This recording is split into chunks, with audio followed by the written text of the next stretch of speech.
this is the difference. We're going to transfer everything from this XJ8 into the Mark II. We're going to put the engine, all the interior axles, and then see how it goes.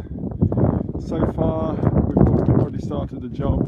We've taken the front end off, we cut the front end off, and as you can see that's not here anymore, and that's now nearly ready to marry up with the Mark II, which I'll show you shortly. But since we got it all cut off and everything, we had a slight change of plan. We've now decided to, instead of putting the V8 in, we're going to put a V12 in.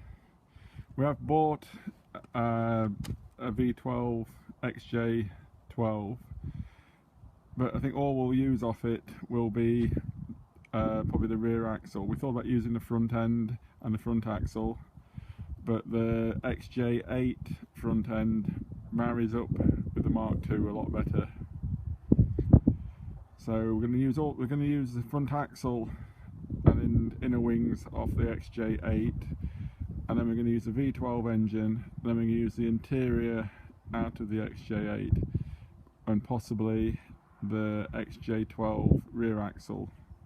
That'd be more compatible with the engine and box.